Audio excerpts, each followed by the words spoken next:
Back in February, strange blue comets fell on Newark, New Jersey. No one knew exactly what they were or why they had come in the middle of winter, but the events became known as the fall. These comets turned out to be strange creatures that some people began to call angels. Although they were windless and bony and their eyes were hollow, they looked more monstrous than anything holy, so it made people wonder if they came to save the world or destroy it. Now in the present, Brian is at the supermarket, and on top of his groceries he decides to also buy a doll. At the checkout, the cashier accidentally drops a bunch of coins, triggering some bad memories that cause Brian to flee with his things without waiting for the change. When he arrives home, Brian wraps up the doll using a marker from the drawer full of them. He writes on it his daughter's name, Tabitha, before adding the gift to an enormous pile near a dying tree. Then he spends the afternoon watching TV and drinking beer, and he's still there when his wife Amy comes home from work. Amy urges Brian to get dressed and get ready so they can leave for their support group, but Brian refuses to go because the parents in that group aren't the same as them. Those couple's kids are dead while Tabitha is just lost, which means they could still find her. This is why Brian still keeps up the Christmas decorations and everything in Tabitha's room. Amy understands it's hard for him, but she wishes he communicated more because she got her shift covered just for this, which isn't an easy task to achieve at a police station. Remembering their psychologist said support groups would help them move on, Amy decides to go on her own anyway. The following day, Brian visits a hypnotherapist who hypnotizes him to help him revisit the memory of the afternoon Tabitha went missing 16 months ago. Brian had picked up Tabitha from ballet and took her to get ice cream. There was a dog outside the store and Tabitha kept insisting she wanted to go and pet it, so Brian let her go outside as long as he could still see her from the store's glass facade. However, when the cashier accidentally dropped his change, Brian looked away for a second to pick it up, and that was enough for Tabitha to disappear. Brian ran outside, and thanks to the therapist's guidance, Brian manages to remember a minivan and the number of its license plate. Afterward, Brian visits Clayton, a co-worker of Amy's, to ask him to run the license plates for clues. Clayton is skeptical, but when Brian expresses worry over Tabitha's case possibly going cold, Clayton promises to do as much as he can. Meanwhile,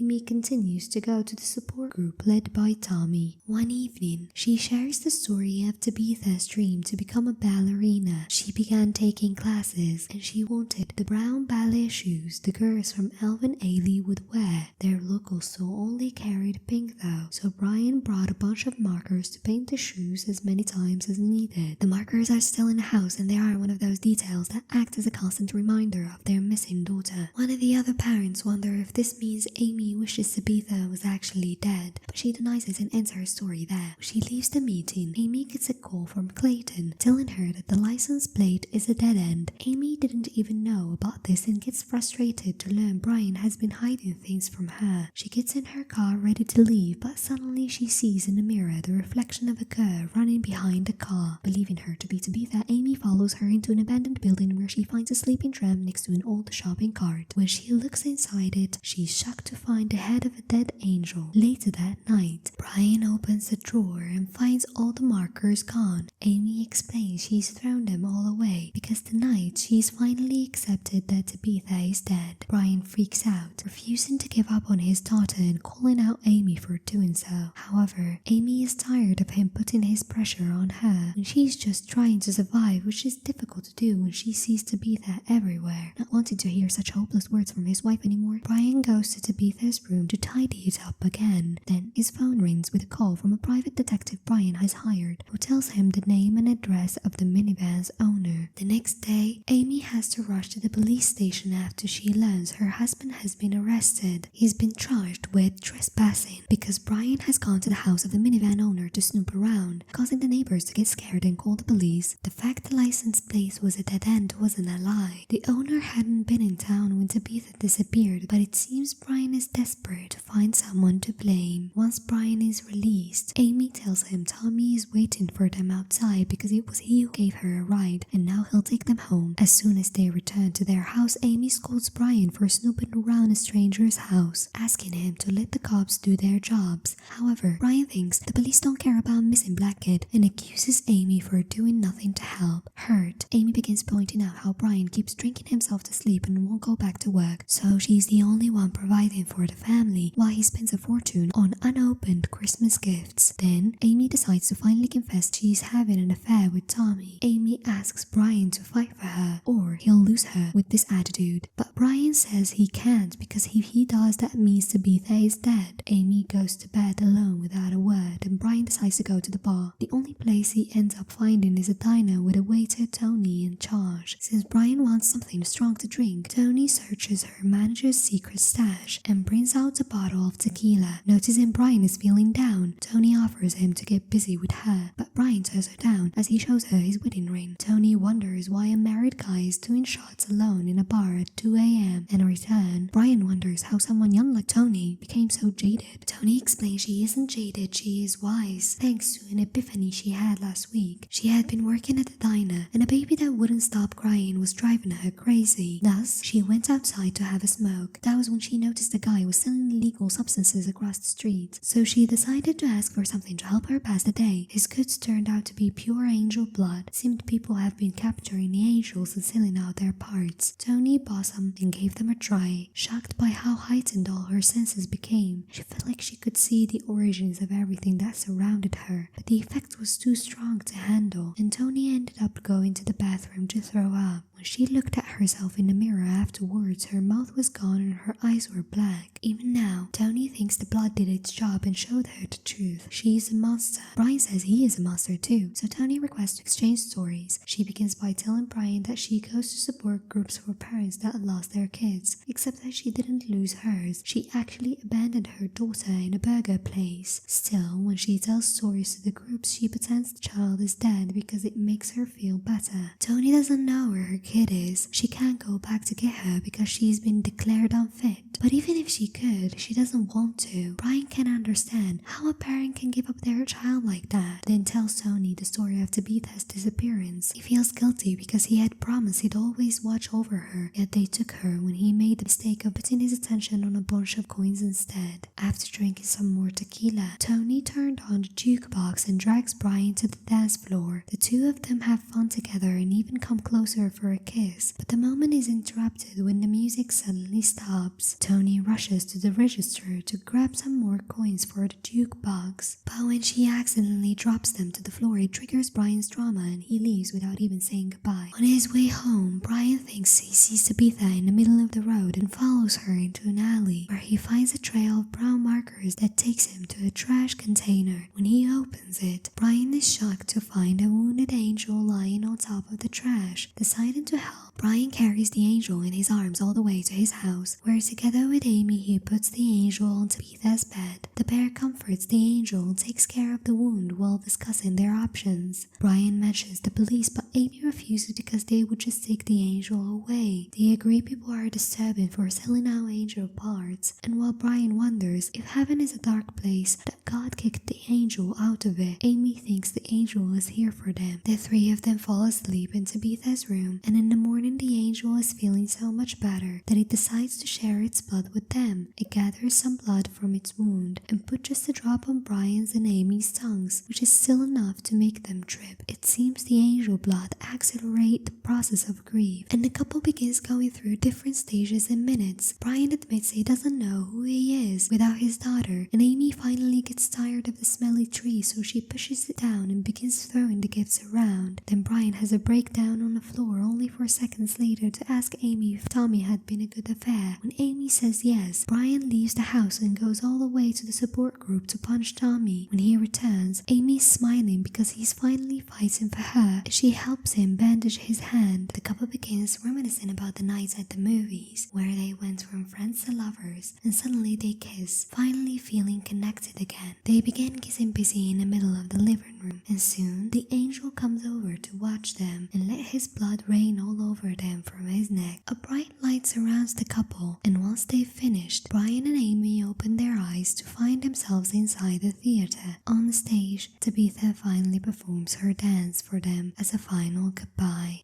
Make sure to subscribe and turn on notification so you can watch more videos like this. Thanks for watching.